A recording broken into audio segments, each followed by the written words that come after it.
Pessoal, nós temos um convidado especialíssimo, já esteve conosco no domingo e deixou as melhores das impressões. Ele é Master Coach, escritor e palestrante, autor de 2 livros, Liderança Positiva e o Resgate dos Pontos Fortes e Competências Emocionais, quanto antes, melhor.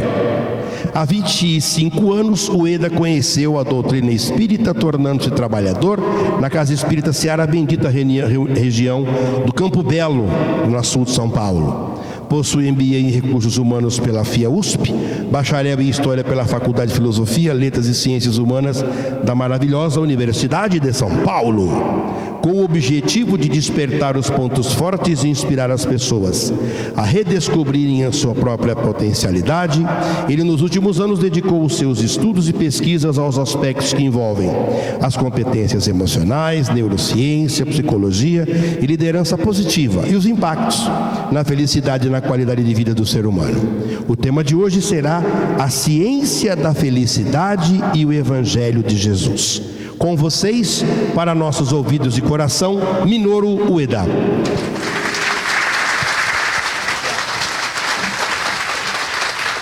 Boa noite.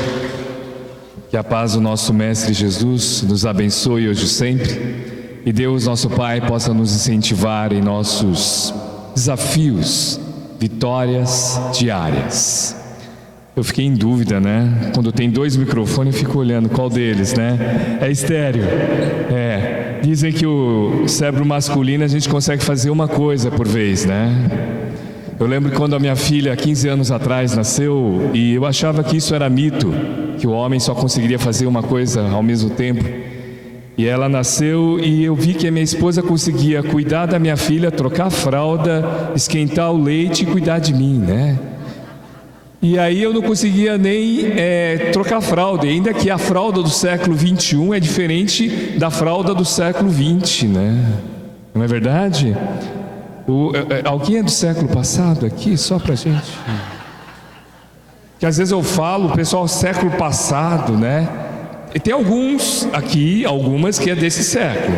Só para harmonizar aqui, se você tiver RG 1900, pode ser sorte, pode ser azar. Você é do século passado, tá? E no século passado a fralda tinha ainda, era alfinete? Não, como que chama? Alfinete, né? Então tinha mais um perigo para o homem, né? Furar o seu bebê. Bom, nós vamos conversar um pouco sobre a questão da ciência da felicidade, mas antes disso é importante que a gente reúna todos nós, que nós estamos no ano de 2020, ainda nós estamos no início do ano, então feliz ano novo para todas as senhoras e todos os senhores. Afinal de contas, a vida só começa depois do carnaval. Então ainda é ano novo. E dentro do processo do ano novo, eu gostaria de perguntar para os senhores e para as senhoras, se no final do ano, ou até no início do ano, os senhores e as senhoras escreveram as metas do ano. De repente, campeão mundial, emagrecer. Eu também. Também tem algumas outras, né? De repente, comprar alguma coisa, adquirir alguma coisa, viajar, conhecer outros países. Mas alguém colocou como meta de 2020 trabalhar uma tríade para celebrar a vida, para trabalhar a felicidade? Conversando com a espiritualidade, porque quando a gente pega alguns temas, né? Na Seara a gente recebe os temas anuais. Então a gente é escalado e já tem os temas. Aí tem alguns temas assim: amor, alegria. E aí eu fico sempre em dúvida como que a gente trabalha esses temas, porque são temas que a gente acha que é sentimento, mas ao conhecer cada vez mais a doutrina espírita e vários trabalhadores, muitos dos quais estão aqui, a gente percebe que amor e alegria é ação. E quando a gente observa a felicidade, também é processo de ação. Ele pode ser um sentimento, mas ele é uma ação. E se é uma ação, ela tem uma tríade para a gente observar. E essa tríade eu gostaria de convidar os senhores e as senhoras para a gente conversar um pouco, que é trabalho, alegria e amor. E para que a gente possa refletir um pouco sobre alegria, trabalho e amor, eu contei essa história no domingo. Eu conversei com o Edson, logo que eu encontrei o Edson, né? O Edson falou assim, falou. Aí eu falei, então eu vou contar essa história. Há muitos anos atrás, e digo muitos anos atrás, o Japão passava por algumas crises muito parecidas com a nossa, onde os jovens se formavam e não tinham emprego. E eles foram procurar as pessoas mais idosas, que tinham um pouco mais de experiência, para falar o que a gente tem que fazer, o que a gente pode fazer. E foram conversar com os mais idosos, e os idosos disseram o seguinte: tem um mestre que mora naquela montanha, numa casa, e ele sabe das coisas, vai lá conversar com ele. Lá chegando, foram recebidos por um mestre, bem mestre, sabe aquele mestre oriental, barbinha, tal. Alguém assistiu no século passado Karate Kid? Mestre Miyagi, isso, mestre Miyagi. Aí ele olha para os meninos e fala assim: reúna o povo no próximo domingo, às 9 horas da manhã, na principal praça pública, que eu vou conversar e vou dar a solução para vocês. E lá assim foi feito, cheio de gente, no domingo, na principal praça pública, às 9 horas da manhã, chega esse mestre. Ele gostava de saudar o povo e ele fez a seguinte saudação: bom dia, povo deste lugar. E o povo: bom dia, Nasruddin.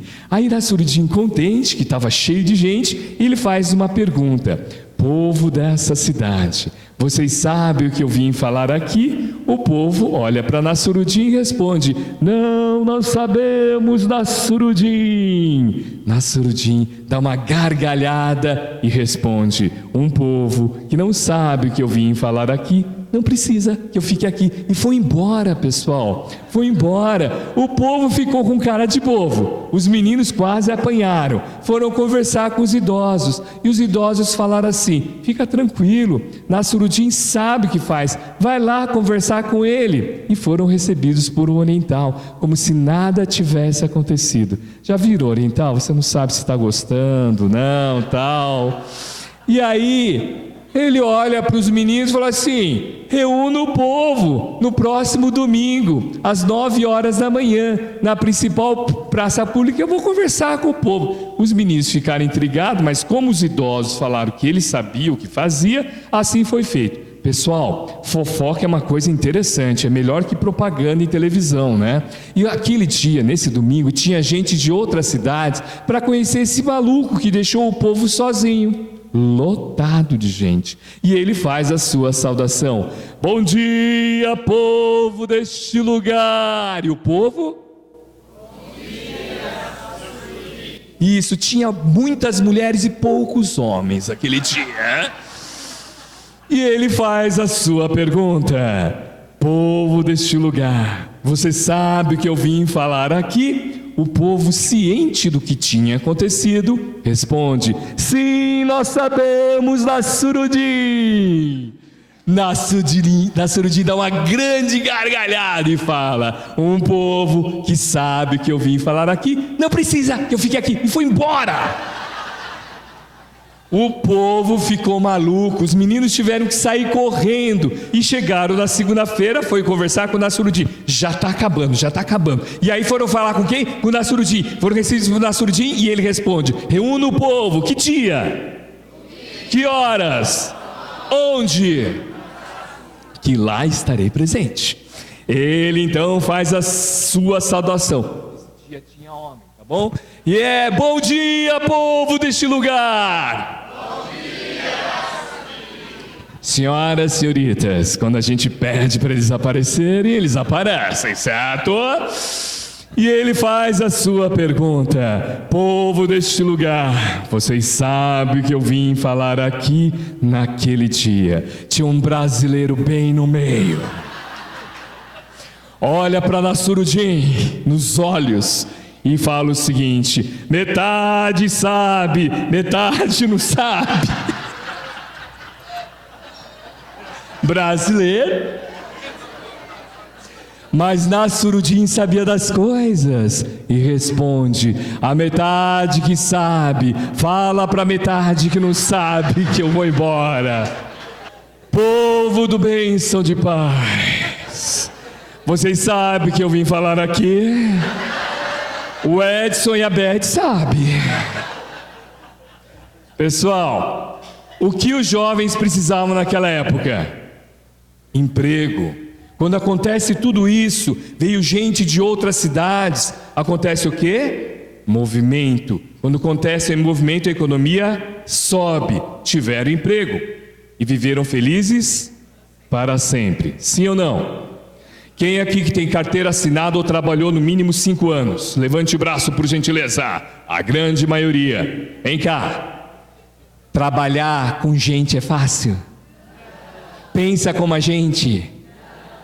Então, eles se encontraram, mesmo sendo lá no Japão, as pessoas também têm as suas diferenças. Uma coisa é emprego, outra coisa é trabalho. Hoje, o Brasil, através de todo o processo, nós estamos ganhando um prêmio do plano espiritual e de Deus. Estamos vivendo mais. E ao viver mais, a gente tem um processo de reflexão muito forte. Porque aposentar antigamente, nós tínhamos o processo do pijama. O dia que eu me aposentar, eu vou fazer o que gosto. Mas a gente está durando mais. E como a gente está durando mais, o processo de reflexão das atividades profissionais cabe também. Dizem os antropólogos que estudam e todo o processo do cérebro, que o nosso cérebro aqui, né, nossa caixa craniana, aumentou de espaço por conta de algumas conexões cerebrais que hoje nós temos para o processo de relacionamento. Talvez lá atrás, nos primórdios da humanidade, o cérebro, a cabeça do ser humano era menor, porque não tinha ainda um processo de pensar antes do que falar. Faz parte, tem gente que ainda está lá atrás, tá? Escutar mais do que falar. Isso exige um autocontrole.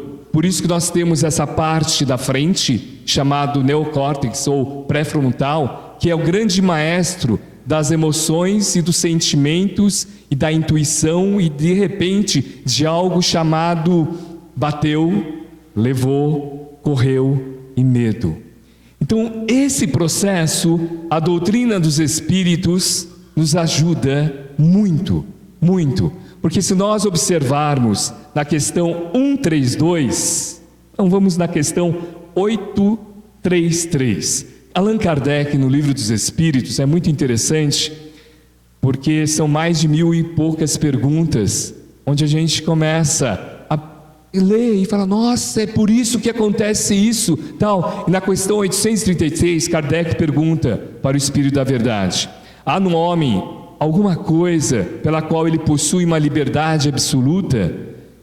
E o Espírito da Verdade responde, sim, o pensamento que o homem possui lhe dá liberdade absoluta, sem limites, porque o pensamento não conhece entraves, não conhece obstáculos, não conhece limites.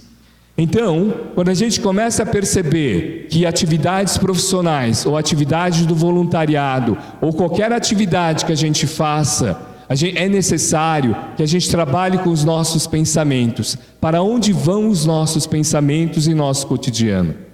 Quando a gente vem para uma casa espírita, como a Bênção de Paz e outras casas religiosas, não apenas da doutrina espírita, mas principalmente da doutrina espírita, o plano espiritual adverte, atenção, nós temos o passe, nós temos o pós-passe. Assim como qualquer tratamento físico, nós temos o pós-cirúrgico, e o pós-cirúrgico independe do cirurgião, porque o pós-cirúrgico é a nossa responsabilidade, não é? Quando a gente faz uma cirurgia, um tratamento, o médico ou a médica fala, cuidados físicos e mentais.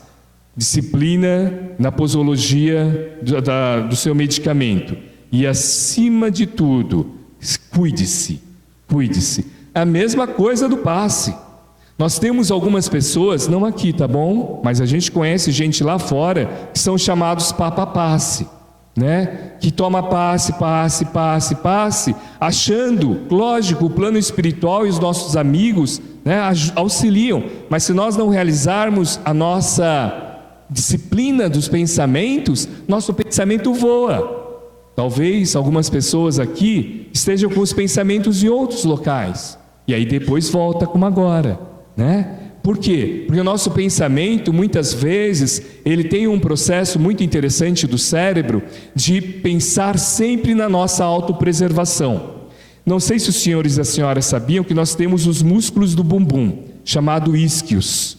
E provavelmente em 40 ou 1 hora que os senhores ficam nessa cadeira, provavelmente nós temos vários movimentos desse músculo, mas ele é inconsciente. Ninguém fala assim, eu vou agora fazer uma massagem no meu músculo do bumbum direito. Não, né? É algo automático. E como é algo do automático, essa caixa craniana que protege o nosso cérebro, o único órgão humano que tem uma caixa craniana, uma caixa protegendo, é para nos proteger. Por isso que a gente deve cuidar muito dos nossos pensamentos. A pergunta é, eu ficarei ou farei algo positivo para os meus talentos? Opa, Evangelho de Jesus, Nós estamos enterrando os nossos talentos ou nós estamos expandindo os nossos talentos? E às vezes os nossos talentos, ele muitas vezes aflora no voluntariado. Muitas vezes aflora em uma atividade do voluntariado no Bênção de Paz, por exemplo.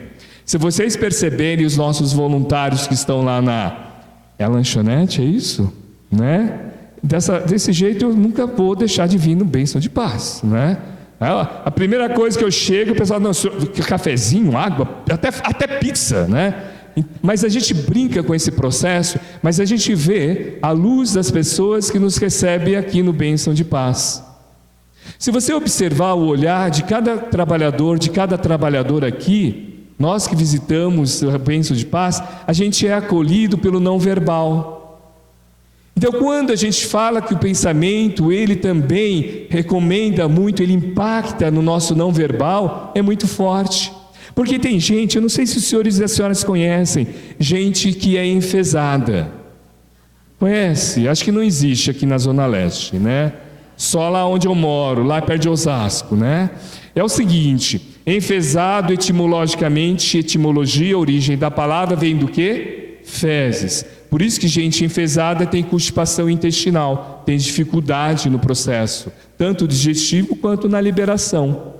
Então, quando a gente fala de humor e alegria, faz parte do nosso processo. Tem gente que economiza no processo do rosto, impressionante. Tem gente que só tem sorriso japonês, que é sorriso amarelo. Sabe como que é o sorriso amarelo? Quando você encontra alguém que você não quer encontrar, aqui não acontece. Você faz esse sorriso assim, ó. Deixa eu ver, mostrar aqui, né? É assim, ó.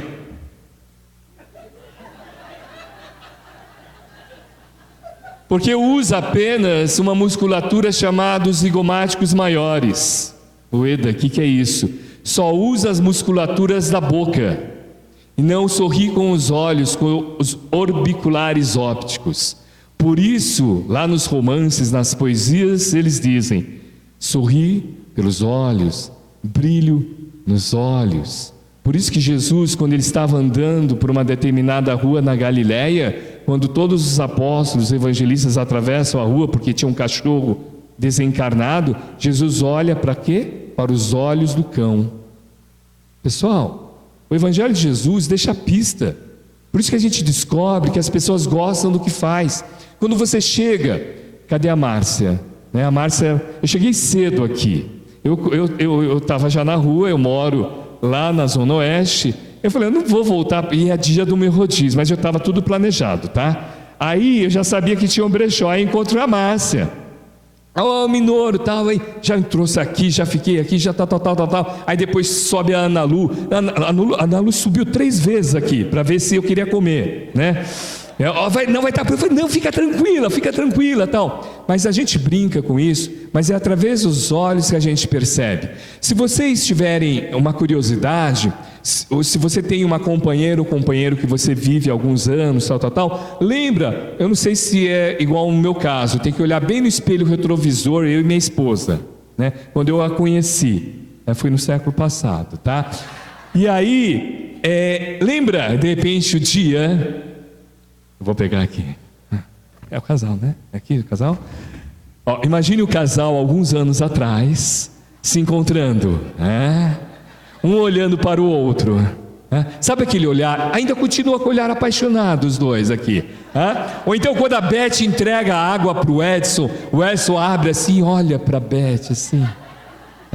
E ele fez até umas declarações aqui e tal. É esse olhar, pessoal. Quem trabalha com gente sabe quando as pessoas gostam do que faz. Quando você vai para o shopping center, ou algum local de vendas, quando alguém está vendendo um produto para você, você descobre que essa pessoa é apaixonada pelo que faz. Eu tenho um exemplo muito claro. Algum tempo atrás, quando Dória ainda era prefeito, ele começou a fazer um trabalho de asfalto e limpeza noturna, certo? E deixava alguns trabalhos na parte da manhã. E um dia eu estava andando, minha atividade profissional permite que eu também trabalhe em casa. Eu fui no supermercado e vi um pessoal limpando fossa, sabe, fossa? E tinha uns jovens e tinha um senhor divertidíssimo, pessoal. Era um negro, e negro japonês tem uma grande virtude, duas grandes virtudes. A gente nunca vai perder a nossa raça, certo? Não é verdade? Negro é negro, japonês sempre vai ser japonês, certo? E segundo, não aparenta idade. Isso é muito legal. E ele, uma vibração, limpando o quê? Cocô, limpando fossa lá. E aí, eu falei, nossa, esse cara é diferente. E os outros meninos assim, sabe, irritados com aquilo. Bom, aí, na hora do almoço, eu estava com a minha filha em casa, eu fui comprar o almoço e eu não encontro esse pessoal saindo do restaurante. Na verdade, ele saiu antes e os meninos estavam lá enrolando um pouquinho. Aí eu fui fazer a pergunta.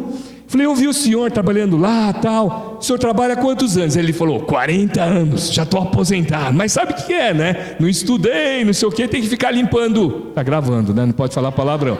Tem que limpar aquilo lá. Falei, tal. Ele falou, criei meus filhos, tal.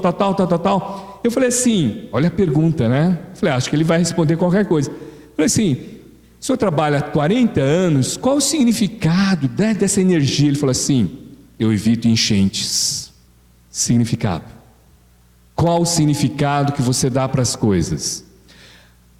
Eu ouso falar que Jesus provavelmente, quando ele olhou para as pessoas e disse o seguinte, o reino de Deus está dentro de vós, provavelmente ele não tocou o coração. Ouso, pode ser uma ousadia.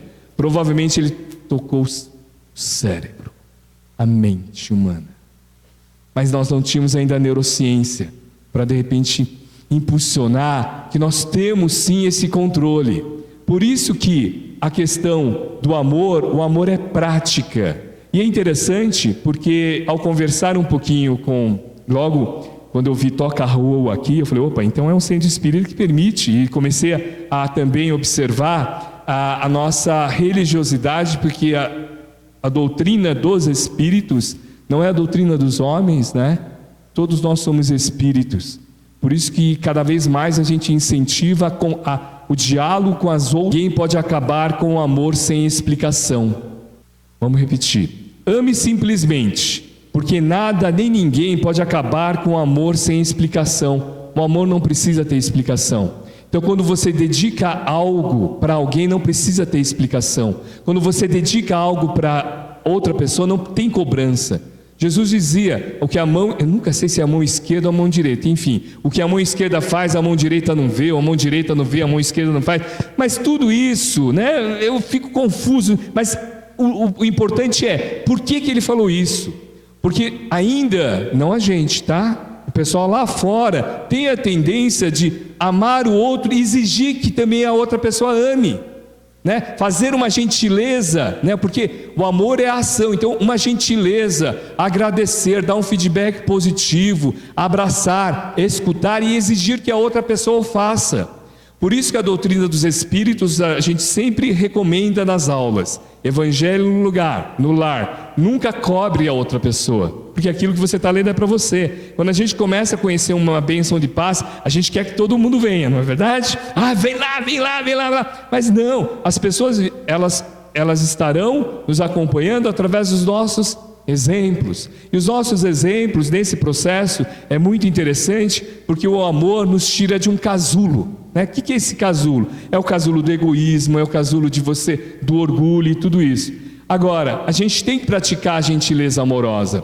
A gentileza amorosa é um trabalho que os budistas desenvolvem depois do processo de meditação, que é você ter a gentileza amorosa, é o que a gente pratica aqui no Bênção de Paz. Sorrir, né? Quando, né, eu estava observando na câmara de passe o abraço. Isso é gentileza amorosa. Quanta gentileza amorosa a gente não pode fazer com as pessoas que estão ao nosso lado. Às vezes a gentileza amorosa é escutar o outro. Às vezes a gentileza amorosa é né? E fazer algo que muitos homens fazem aqui quando as mulheres estão falando, não é? Edson, eu e você a gente faz, tá bom? É quando as mulheres estão falando com a gente, porque a neurociência ela indica que o cérebro feminino necessita falar mais ou menos 45 mil palavras por dia. E o cérebro masculino, 1/3 desse, corresponde a uns 15 mil, certo? E aí, eu e o Edson, quando a minha esposa chama a Lília, e ela vem conversar comigo, o sabedor disso, eu tenho que gerar crédito. Quando você escuta, você gera crédito, não é verdade? Está lá em Tiago, pessoal, vocês já tardiam ao falar, pronto a escutar, e depois fala que evangelho tá... Não, pessoal, é o cotidiano. E aí, eu e o Edson, de Jair, né? A gente pratica isso, né?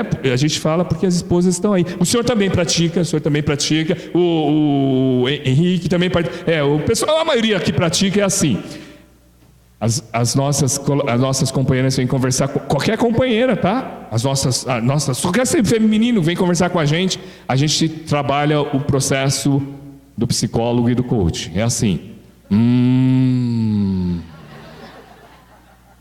E depois me fale mais. Não é verdade?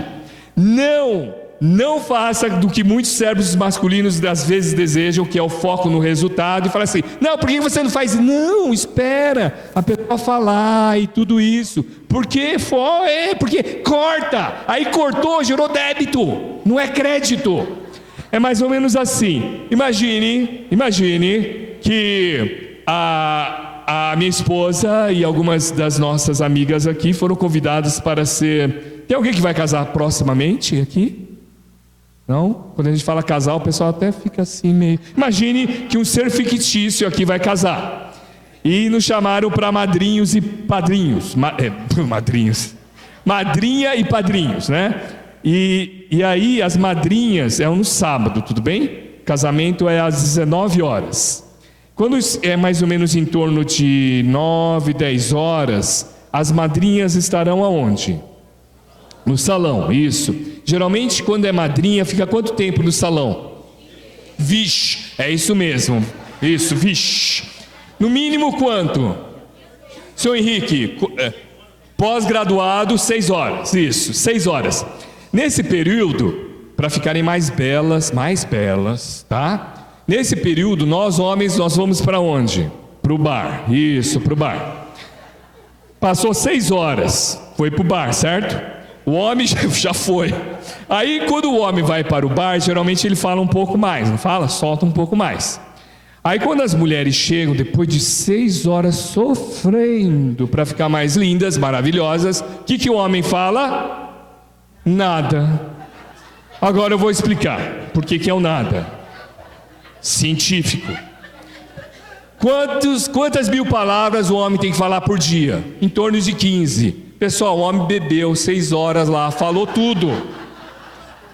Aí quando a companheira chega, a gente fica sem palavras.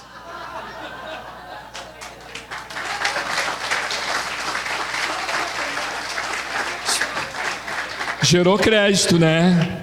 Mas tem alguns homens aí que é da pá virada. Sobrou algumas palavras. O que ele fala? Quanto gastou? Gerou débito. Agora o Henrique falou que isso é pesado. Agora eu, o Henrique e o Edson, o que a gente fala?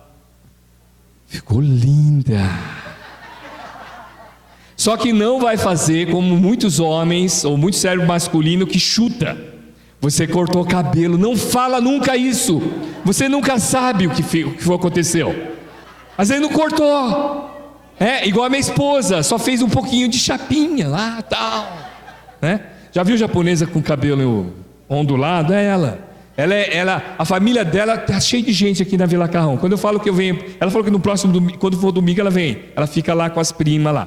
E aí, Na verdade, acho que ela não vai. Depois dessa pizza que eu vou levar, eu acho que ela vai ficar. Bom, aí o que acontece?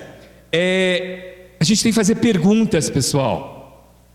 Uma das questões importantes do nosso processo do pensamento é fazer perguntas. Então, nesse momento, quando alguém chega do cabeleireiro depois de 6 horas, tá bom? A gente vai fazer alguma pergunta assim: tem alguma coisa diferente em você? E geralmente elas mexem o cabelo ou fazem assim. Por isso que é necessário que a gente dê atenção plena para as pessoas. E às vezes o celular, outras coisas, atrapalham para a gente dar atenção para as pessoas. E o que o mundo precisa hoje é de atenção. Quando a gente vai no atendimento fraterno, quando a gente é recebido na casa espírita, quando a gente é recebido lá na câmara de passe, a gente sente que a atenção é para a gente. Será que a gente está fazendo isso no nosso dia a dia? Principalmente com as pessoas que convivem mais com a gente. Principalmente aquela pessoa que às vezes está com dor do nosso lado, e a gente fala, não, eu entendo, mas a gente só vai demonstrar que a gente entende se a gente manifestar com comportamentos e atitudes ou palavras. O silêncio às vezes é bom, mas muitas vezes essa questão do silêncio é perigoso. Às vezes o silêncio é bom sim, porque às vezes algumas palavras machucam. Então às vezes é importante silenciar, e como dizia Chico, Xavier, ele dizia o seguinte: ninguém que derrame perfume na outra pessoa não fica com um pouco de perfume nas mãos. E às vezes então é necessário fazer uma vibração, orar em silêncio. Pessoal, é interessante que a professora a doutora Barbara Fredrickson, que trabalha com a psicologia positiva, num livro chamado Amor 2.0, ela estuda as emoções positivas há mais de 30 anos. Ela dá esse exemplo do processo do amor, de você. Ela não fala de vibração, mas ela fala, quando você vai fazer uma compra, de repente você é mal atendido, pensa positivo em relação a essa pessoa. É isso, e a doutrina espírita fala de vibração, e às vezes a gente passa em um acidente, é nesse momento que a gente tem que fazer vibração, e aí a imprensa fala assim, o trânsito e os policiais querem que as pessoas andem depressa, porque as pessoas são negativas. Lembra do cérebro e da caixa craniana que eu falei? Que é autopreservação? Geralmente, quando a gente passa por um acidente, a gente quer se autopreservar. Observe as perguntas que a gente faz ou a conversa que a gente faz dentro do automóvel ou do coletivo. Será que estava correndo muito? Será que a pessoa bebeu? Será que a pessoa dormiu? Então é nesse momento, quando a gente começar a fazer essas perguntas, a gente vibra para a família que está lá, A gente vibra para os nossos irmãos e irmãs que estão lá. Quem assistiu o Sexto Sentido lembra, do filme. Não foi, Henrique? Nós estamos sintonizados. Aquela cena da moça com bicicleta, que o menino vai andando e tem a moça com a bicicleta que sofreu um acidente lá. Então, essas vibrações é importante. No período da manhã, vibrar para a área onde a gente está vivendo, para o planeta Terra. Porque tudo isso, essas vibrações são muito importantes. Eu estava conversando com o Glaucon? Glaucon, é o Glaucon. Do helicóptero, é isso, Glaucon? E a gente estava brincando com ele começou a conversar, e falou, mas tem uma história assim? Eu falei, o que você está falando para mim é uma questão chamada Sistema Ativador Reticular do Cérebro. Ele que oferece o foco. Eu pedi licença para o Glaucon, eu vou contar, Glaucon, se vier inspiração eu vou contar. O Glaucon ele trabalha com mecânica de helicóptero, e eu gostei do papo.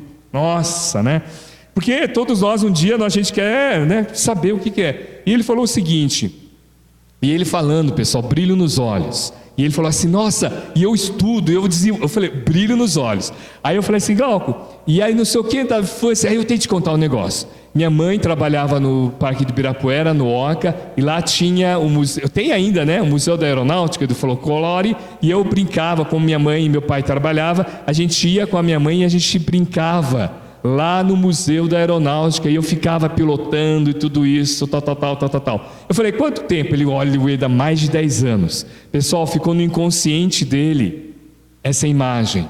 E ele contando como ele entrou na mecânica de aeronáutica, foi no dia que ele fazia o Senai, foi conversar com o professor sobre o estágio, e foi no século passado, porque era época de fax, né? Aí ele falou que quando ele estava na sala do professor, se eu estiver errado, me corrija, tá, Glau? Aí ele falou, saiu o papel de fax, pedindo um estagiário, alguma coisa vaga, né? Nessa área de mecânica de aeronáutica. Pessoal, isso funciona principalmente para quem tem criança. Repetição, repetição para o cérebro torna profecias realizadoras. Isso é muito importante e para a gente também. O pessoal fala assim, eu estou velho. Não! Hoje a neurociência comprovou que o nosso cérebro, todo o nosso processo é plástico, plasticidade, neuroplasticidade do cérebro. Por isso que o pessoal da melhor idade não está apenas fazendo tricô, está aprendendo informática. Pessoal, minha mãe tem 81 anos, fará agora. Ela não pode dar um celular perto dela, ela devora, né? E a minha filha é grande consultora, e ela começou a inflacionar a consultoria. Minha avó ela pagava R$5 para cada. Aí um dia minha mãe queria alguma coisa da Ana Maria, e a minha filha, mãe, é mais caro, vó, é mais caro, é 10. É bachá, né, que fala, vó. E minha mãe, hoje ela começou, hoje nós fomos para um outro centro espírita, foi comigo. Aí ela falou assim, como é que eu faço agora para eu fazer um Instagram, né? Eu falei, mãe, vem aí do Facebook. Não, o Facebook já está fora de moda, né? Pessoal, neuroplasticidade do cérebro. Mas a criança, profecia realizadora. Há um tempo atrás, eu moro na região do Butantã, e eu estava no coletivo, era 9 de julho com Faria Lima, adentro um menino escrito USP, e tinha um menino com a mãe na frente, e o menino olha e fala assim, mãe, USP, mãe. E a mãe bate assim na cabeça do menino e fala, nem precisa ver, você nunca vai fazer USP. Pessoal, eu estava do outro lado, eu queria pular né? Mas é necessário que a gente não julgue nesse momento.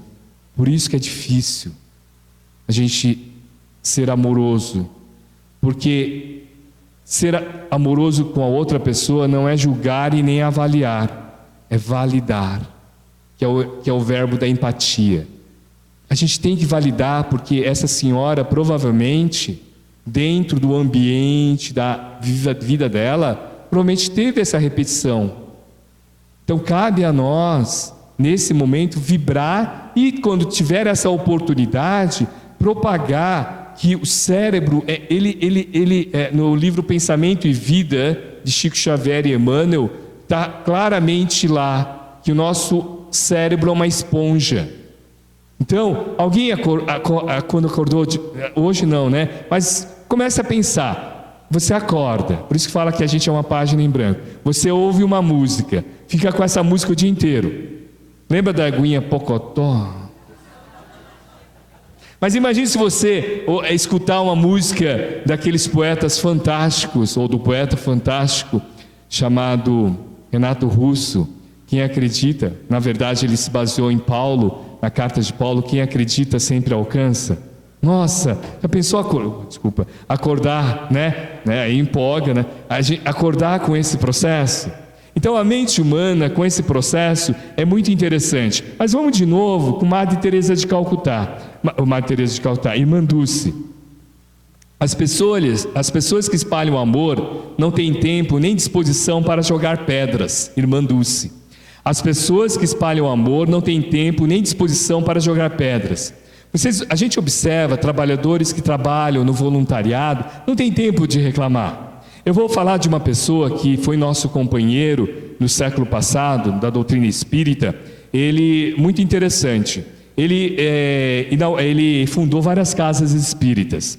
Provavelmente muitos senhores e das senhoras, quando falar, já vão reconhecer. Além de casa espírita, ele fundou creche Seara de Jesus, Manuel Augusto da Silva, Lar Espírita Pouso do Amanhecer, fundou uma gráfica chamada Gráfica Espírita Caibá Schutel, escreveu vários livros, pessoal. Crepúsculo de um Coração, Nas Pegadas de um Anjo, Escada de Luz, De Mãos Dadas com Jesus, e além disso ele gravou 2 LPs. Alguém sabe o que LP aqui é? Do século passado. LP é aquele disco, Quando eu ouvi Roberto Carlos aqui, eu lembrei de um LP. Lembrei, né? E aí, ele tinha um programa de rádio. Bom, legal, né? Viajava o Brasil inteiro para fazer palestra. Legal pra caramba. Nasceu em 1939, desencarnou em 1989 e viveu entre nós 60 anos. E aí eu fiquei pensando, em 60 anos de vida ele fez tudo isso. E eu estou quase chegando lá. O que eu estou fazendo? E além disso, e aí depois, ao conhecer um pouco mais a bibliografia dele, ele aos 15 anos, depois da morte da avó, ele não era da doutrina espírita, ele foi pedir explicação para a pessoa a qual ele tinha a religião, para onde que a avó, depois de morrer, iria. E aí a pessoa falou assim, o líder, ela não vai para um local bom não. Por que não vai para um local bom? Não é da nossa fé. Ele achou estranho, porque a avó fazia caridade, praticava amor, assim. Aí ele tinha um tio, aí o tio falou, vai conhecer a doutrina dos espíritos. Aí ele, dos 15 anos aos 60 anos, não largou mais. Aos 17 anos, ele era um bom jogador de futebol. Para vocês terem uma ideia, o cara tinha 1,83 m. O cara devia ser forte, porque ele olhava no espelho e falava assim, e aí, Tarzan? E aí, Tarzan? Já pensou, Henrique? Né? Eu com essa altura aqui... E aí... Nessa época, no centro espírita onde ele frequentava, o mentor da casa manda uma mensagem.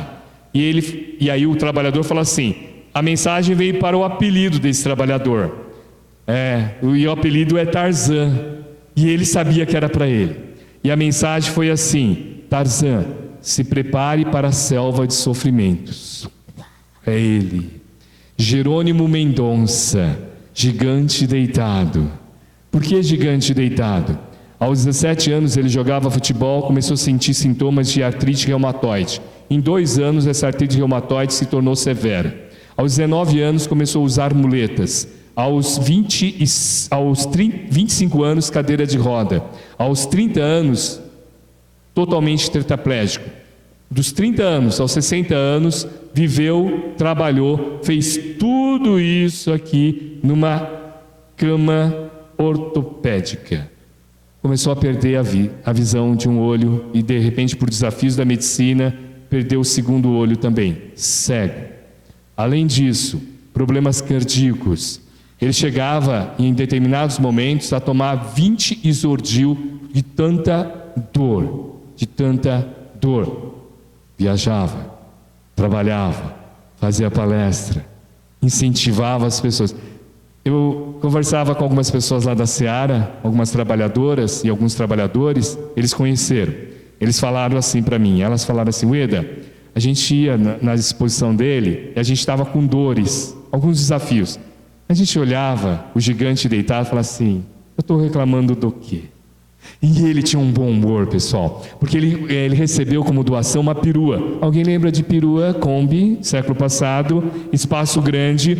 E ele falava o seguinte, que uma das primeiras viagens, ele é de uma cidade chamada Ituiutaba. E uma das primeiras viagens, ele acho que era o sobrinho, o primo, estava correndo na estrada, o policial para, né? E pede para abrir a traseira lá, o pá, e vê o Jerônimo totalmente deitado. Aí o policial fala, nossa, o acidente foi sério, né? Eu vou escoltar vocês para essa cidade, para onde vocês vão?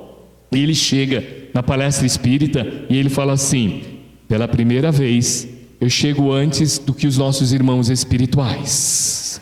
E aí um dia, o médico dele, o cardiologista, fala assim, Jerônimo, você tem que parar de fazer palestra, seu coração está por um fio. Tudo isso, cardíaco, o que é isso? Seu coração está por um fio. E ele foi viajar, foi fazer palestra, chegou cansado em Ituiutaba e falou assim, eu vou conversar com o Chico, porque Ituiutaba é Minas Gerais, foi conversar com o Chico. E aí eu, por curiosidade, falei, peraí, deixa eu ver onde é Ituiutaba, porque para o mineiro é tudo um tirinho, né? E eu fui olhar onde é Ituiutaba, pessoal, 3 horas de viagem.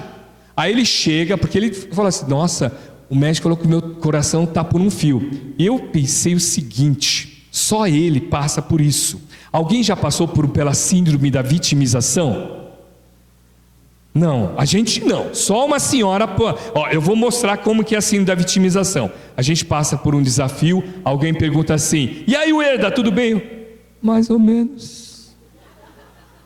Como é que tá? Mais ou menos. Abaixa a voz, né? Tudo isso. E ele estava nesse momento, trabalhando, dores. Falou, eu vou conversar com o Chico, porque o Chico vai de repente me abraçar e vai falar tudo e tal. Chega para o Chico e fala assim, tudo bem, Chico? Ele, ô Jerônimo, né, mano? Tudo bem, Jerônimo, como você vai? Aí o Jerônimo tinha uma voz grossa, né? No YouTube tem as palestras dele. É voz igual do Henrique, assim, possante e tal. E aí, o Henrique canta pra caramba, né? Tá no CD, acho que é canção número 5 e número 6, cara. Não sai do meu carro. 5 e 6 do CD. Tá lá. Muito legal, muito. A 5 é fantástico. É uma moça, começa, não sei se é sua irmã, fantástico, pessoal. Não é mentira, não. Tá lá no CD. A minha esposa até falou assim: vai furar o CD. Falei, não acontece isso. Aí o que eu estava falando mesmo? Isso, é uma técnica japonesa para ver se vocês estão prestando atenção. A memória tem duas grandes virtudes: lembrar e esquecer. Eu estou no esquecimento, né? Aí o Jerônimo Mendonça chega para o Chico e ele diminui a voz e fala assim, mais ou menos, Chico. Aí o Chico fala assim, mais ou menos por que, Jerônimo? O médico falou que o meu coração está por um fio.